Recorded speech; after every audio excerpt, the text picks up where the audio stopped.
Kahit bata man ako, pinili niya ang tulad ko, maging isang halimbawa sa salita't gawa. Ako ay kanyang nilikha, kaya't lahat magagawa. Siya'y nagsisilbing gabay nitong aking buhay. Ako ay batang Zion, mahal ko ang Panginoon. Bawat araw may devotion, sa kanya'y may communication. Ako ay batang Zion, mahal ko ang Panginoon. Siya'y nagbibigay ng direction para sa tamang aksyon. Ako ay batang Zion.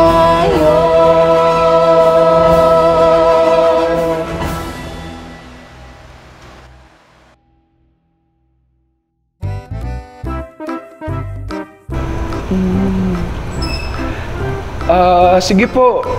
Titingnan ko po kung anong may tutulong namin ni Annalyn. Okay po. Sige po. Bye-bye po. Kuya, ano sabi ni Ate Tin? Ayun, may mga kailangan pa daw na gamit para sa kids church. Yung speaker daw naglolo ko. Baka nga hindi masyadong marinig ng mga kids yung video para sa lesson eh. Oo nga, kuya. Naku, sana magawa ng paraan at malapit na mag-Sunday. Sinabi mo pa, teka, naalala ko may extra kang speaker? Baka pwede mong ipahiram yun sa Sunday.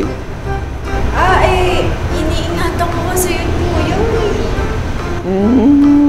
Talaga ba? Nakita ko kasi yun nung nakaraan na naalikabukan lang eh. At may ibang speaker ka naman na ginagamit. Baka lang naman na pwede mong ipahiram yun para sa kids church. Kuya, ayan. Baka sila Kuya Kenneth may extra speaker. Nako, Annalyn ha? Sige. Tignan natin. Tawagan ko muna si Kuya Kenneth ha? Magandang araw po. Makakagulat ka naman. Hello po, Ate Annalyn at Kuya Janjan. Hello din sa inyo mga batang Zion. Shine! Baka naman may kakilala kang may speaker dyan ha? Kailangan kasi namin sa kids church sa Sunday. Di ba dalawang speaker mo, Ate Annalyn? Oo, Shine. Kaso, tatanungin muna namin sila Kuya Kenneth. Baka naman kasi meron silang extra. Hindi ko kasi basta-basta napapayaran yung gamit ko eh. Nako, ikaw talaga. Ingatan naman ng church yon. And ibabalik din naman namin sa'yo ng maayos. Kuya, di ba? Tatanungin mo sila Kuya Kenneth kung meron sila. Ay, nako. Sige. Tatawagan ko nga pala. Mamaya. Hep, bago yan. Kuya, pwede po bang patulong muna? May tanong po kasi ako eh. Sige na nga, Shine. Malakas ka sa amin eh. Ano ba yon? Paano natin dapat ituring ang ating mga pag-aari? Mukhang marami kaming matututunan dahil sa tanong mo na yan, Shine. Tama ka, Kuya. Excited na ako matuto ngayong araw. Kayo rin ba mga batang Zion? Tara na! Hanapin na natin ang sagot sa tanong ni Shine. Paalam muna, Shine. Simulan na namin hanapin ang sagot. Bye! Paalam po! Hello, Steve! Hello po sa inyo. Hello din mga batang Zion. Kumusta po kayo? Okay naman kami, Tim. Heto, atin tutulungan namin si Shine na sagutin ulit yung tanong niya. Nagpapasalamat talaga kami sa time na nilalaan ninyo sa bawat isa sa amin. Nagagamit po ninyo yung oras nyo para tumulong sa iba. Salamat din sa mga Bible story, Steve. Speaking of Bible story, may kwento ka bang masasagot sa tanong ni Shine na paano ba natin dapat ituring yung mga pag-aari natin? Uy, magandang question yan ha. Ito po, pakinggan natin ang kwento ni Jesus at ng isang mayamang lalaki. Handa na ba kayong makinig? Siyempre naman, Steve! Kayo, mga batang Zion, handa na ba kayong makinig? Wiggle your ears if you're ready!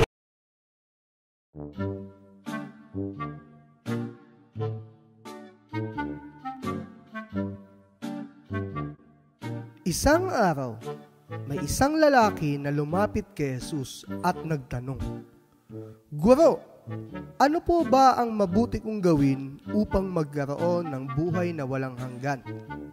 Sumagot si Jesus, "Bakit mo itinatanong sa akin kung ano ang mabuti? Isa lang ang mabuti, walang iba kundi ang Diyos. Kung gusto mong magkaroon ng buhay na walang hanggan, sundin mo ang mga utos." "Alin po sa mga ito?" tanong ng lalaki. Sumagot si Jesus, "Huwag kang papatay, huwag kang mangangalunya, huwag kang magnanakaw, huwag kang sasaksi ng kasinungalingan, igalang mo ang iyong ama't ina, at mahalin mo ang kapwa mo tulad ng pagmamahal mo sa iyong sarili." Sinabi ng binata, "Sinusunod ko po ang lahat ng iyan. Ano pa po ba ang kulang sa akin?" Sumagot si Jesus, "Kung nais mong maging ganap sa harap ng Diyos, umuwi ka at ipagbili ang ari-arian mo. Ipamigay mo ang pera sa may hirap, at magkaaroon ka ng kayamanan sa langit. Pagkatapos, bumalik ka at sumunod sa akin." Nang marinig ni iyon ng binata, umalis siyang malungkot dahil napakayaman niya. Kaya sinabi ni Jesus sa mga tagasunod niya, "Sinasabi ko sa inyo ang totoo. Napakahirap para sa isang mayaman ang mapabilang sa kaharian ng Diyos. Mas madali pang makapasok ang kamelyo sa butas ng karayom kaysa sa mapabilang ang isang mayaman sa kaharian ng Diyos." Nabigla ang mga tagasunod nang marinig nila ito. Kaya nagtanong sila, "Kung ganoon po, sino na lang ang maliligtas?" Tiningnan sila ni Jesus at sinabi, "Imposible ito sa tao, pero sa Diyos ang lahat ay posible." Nagsalita si Pedro, "Paano naman po kami?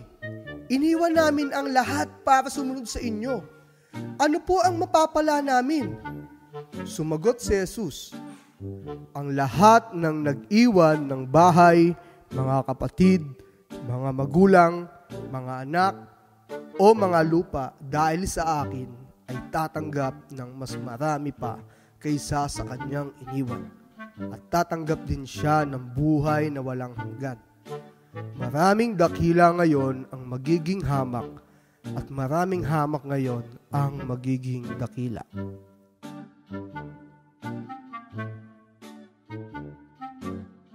At iyan ang kwento ng pagtuturo ni Jesus sa isang mayamang lalaki kung paano niya makakamit ang buhay na walang hanggan. Itinuro sa kanya na kasama sa pagsunod ang pagsuko ng lahat ng ating pagmamayari at ang gamitin ito para sa kalooban ng ating Panginoon. Oo nga, Steve! Ang gandang aral nun, Steve, na ang pagsunod kay Jesus ay ang pagpili sa Kanya sa anumang bagay. Amen. Yun siyang dapat piliin kaysa sa ating ari-arian. At sinabi din ni Jesus na yung kayamanan ng lalaki ay dapat niyang itulong at ipagkaloob sa mga mahihirap, Annalyn.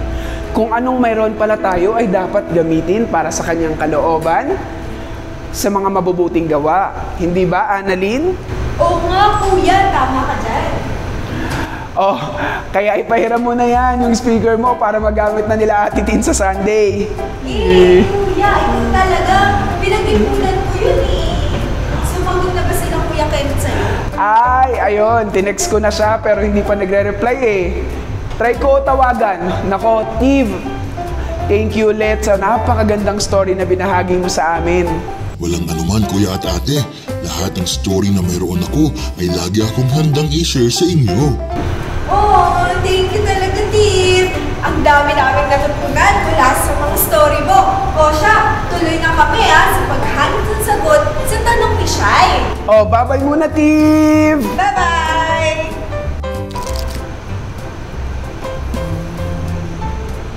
Oh, hello, Kuya Kenneth. Oh, tatanong ko lang sana kung may speaker ba kayong extra. Kailangan lang kasi sa Kids Church sa Sunday ganun ba? May kilala ka bang may speaker? Sige kuya. Salamat ha. Balitaan mo ko, kuya. Okay. Bye-bye. Oh, ano sabi ni Kuya Kenneth?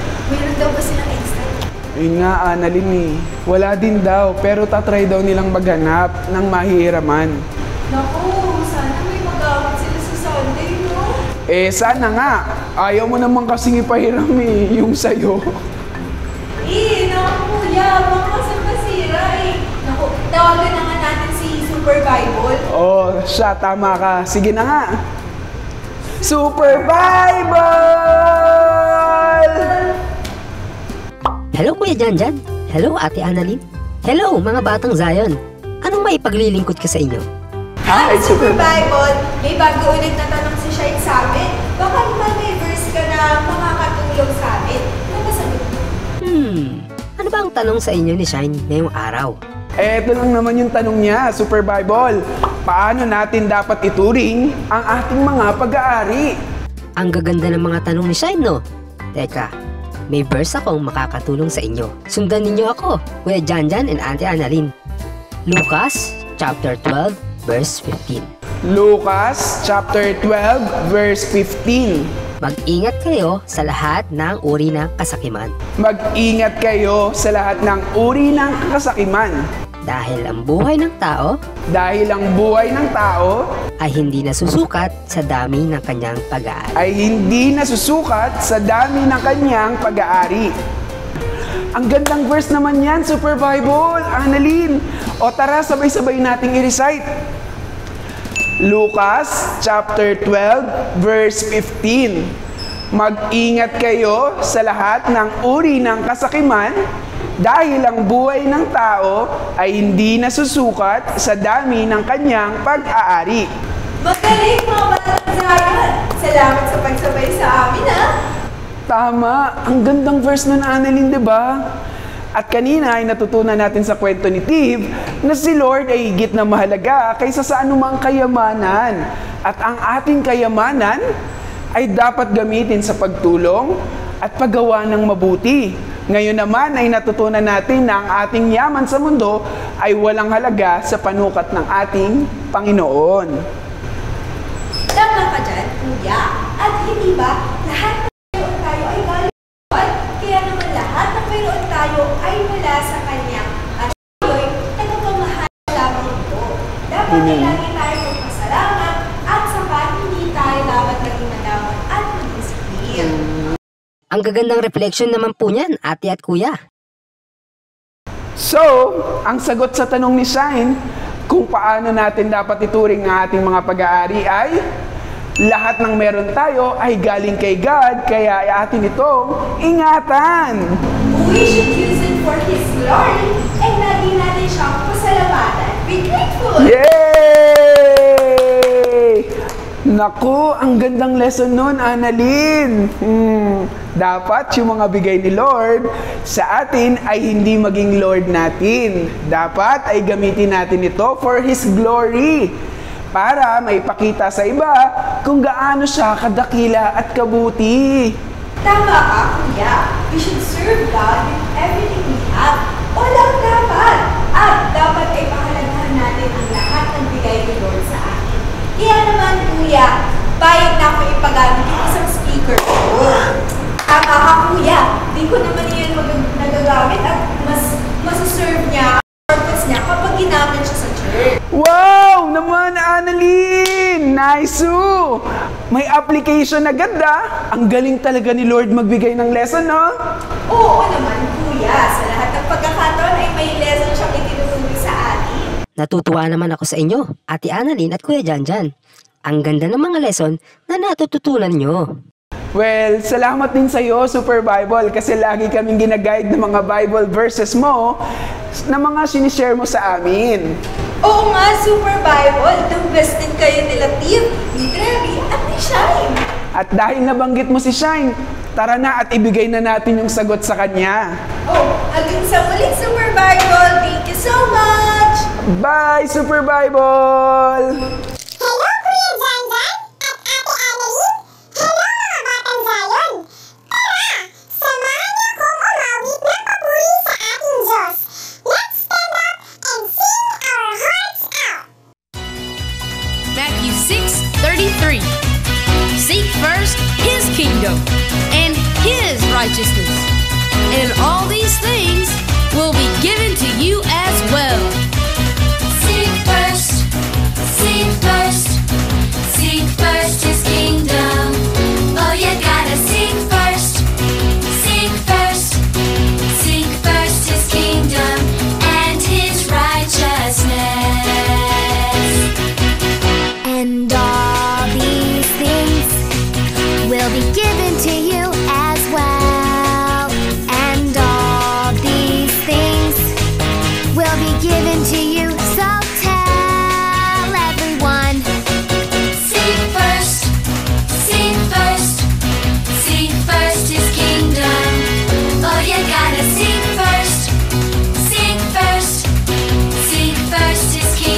Alam mo, Annalyn, buti na lang nagbago na yung isip mo. Teka, tatawagan ko nga si Ate Tin para sabihin na sa kanya.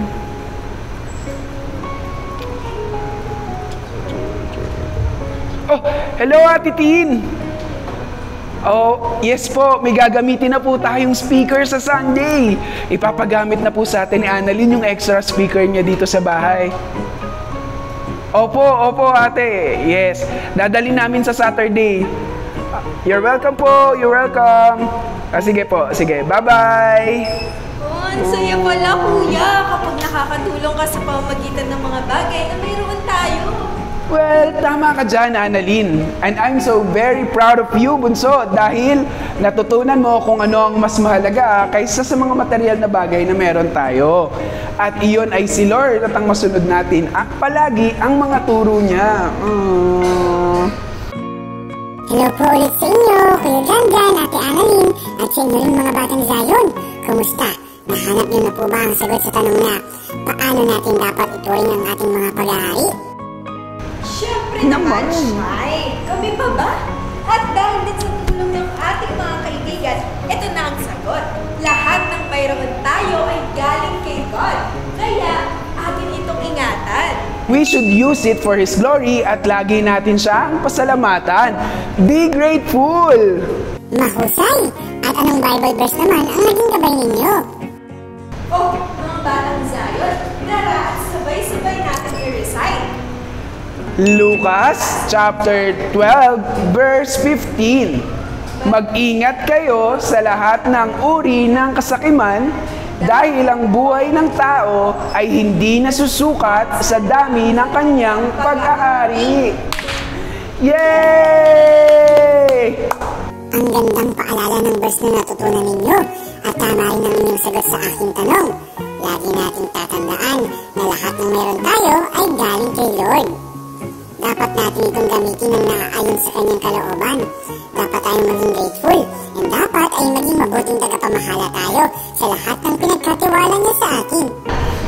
Tama ka dyan, Shai. Natutunan ko na lahat ng mayroon ako ay hindi ko dapat ipagkain, lalo na pagdating sa pagsiserve kay Lord. Tama, at dapat ay laging mas mahalaga si Lord kaysa sa ating mga pagmamay-ari. Ang galing niyo talaga, Kuya Janjan at Ate Annalyn. Tiwala akong may a-apply ninyo sa inyong buhay lahat ng natutunan ninyo ngayon. Tara, pray na po tayo. Tara mga batang Zion, samahan ko kami magpasalamat at mag-pray kay Lord. Let's close our eyes and let us pray. Father God, we thank you, Panginoon, for all the blessings na binigay niyo po sa amin, sa aming family ni Annalyn. At nakita po namin na hindi niyo po kami pinabayaan sa mga oras na kailangan po namin kayo. Kaya naman, Lord, all the more, Panginoon, na kailangan niyo po ang aming tulong, ay nais po namin ibigay ito sa abot ng aming makakaya. Lord, nais po namin kayong sundin at nais po namin na ang lahat ng meron kami ay may glorify po namin kayo sa aming mga buhay.